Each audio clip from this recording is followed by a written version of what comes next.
Hello, my name is Tomo Wilkins. I have discovered an error in the way Microsoft Project calculates the estimate at completion, or the EAC. Allow me to demonstrate. On the screen, we have here a section, and it's highlighted in yellow in the EAC column. If you take a calculator and you add the light yellow values of the tasks up, they do not add up to 14,415.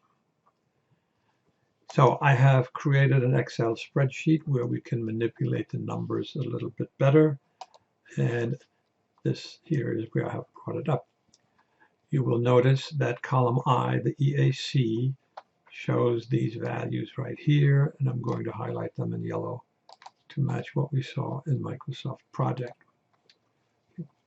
Now, if you do simply a sum of lines 29 through 34, you come up with 11,140, which would be the correct EAC for the parent of these tasks, and yet it shows 14.415.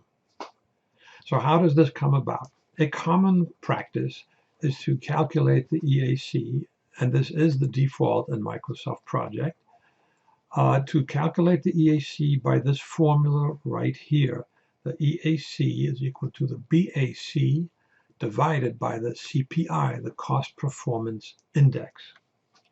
Now for line 29, the first task, and it's the only one that has progress and actuals on it, okay, the EAC would be the BAC 2350 divided by the CPI 0.73. And that should be 3220. And sure enough, that's what it shows here, 3220. For line 28, this should be the sum, as I said, of lines 29 through 34, or the 11,140 I show here in the spreadsheet. Okay.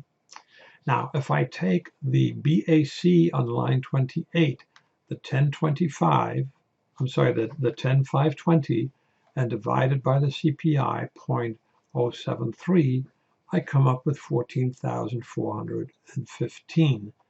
There's a slight rounding error because the actual CPI inside Project, carried out to multiple decimals, is slightly less than 0.73.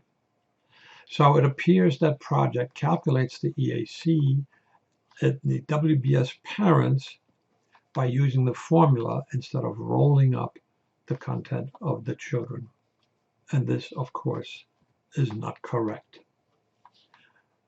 Now, I have developed a workaround for this, and if you'll follow me, I will show you how we did that. We go to the Project tab, Custom Fields, and select a cost type custom field. We will take the first one here, cost 1, and we will rename it, and we will call it EAC2. EAC2. Okay, and we would make that a formula type. So we enter a formula, EAC equals, and we simply pick the field, cost type, EAC. So you might wonder, though, that doesn't do very much, but watch what happens. We click OK.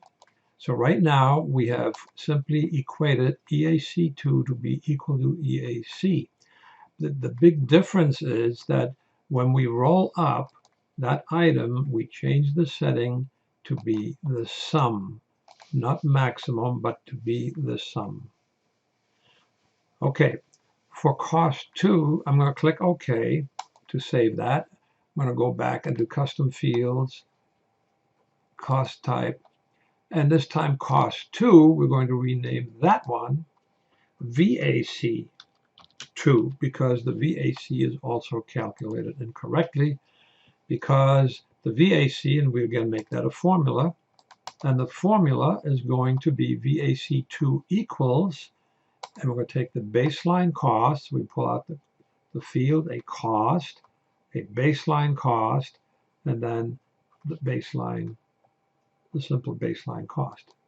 Okay, and then minus another field, which is also a cost type, but this time it is a custom cost, and EAC2, which is of course cost one item we just created. And we click that OK, and we also make sure we roll up as a sum. Okay, we click OK. Now let us enter these columns here. I'm going to insert a column right here, insert next to the EAC, and I'm going to put in EAC, but this time EAC2. And then for VAC, I'm going to insert a column, and it's going to be VAC2. Okay. I guess I should have put it on the other side, but just look at the column headings. Okay. Now, if you look at the EAC2, you will notice it comes out to the 11,140, which is the correct answer, of course. Okay, so we found the error and we found a workaround. Now it gets really mysterious. Watch what happens. If I take my physical percent complete over here, and I change that to a 0, okay, now the EAC comes out correctly. It matches the EAC2, okay. But if I punch in 100 now,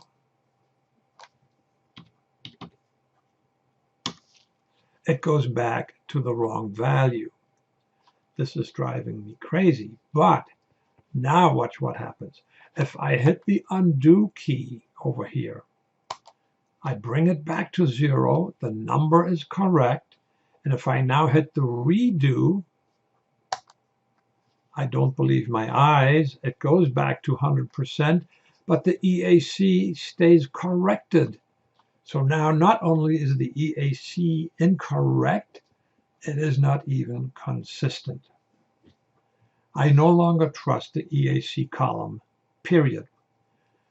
That creates a burden that I have to make sure in any reports and views and displays where I want to display the true EAC and VAC, I create these custom cost items and use EAC2 and VAC2. Sadly, this has to be done for each view separately in each report or table where you might use these columns. So it's a little bit of a hard workaround, but it does at least give you the right values. So I hope this has been informative, and feel free to contact me with any questions. I will show my contact information here at the end of the video.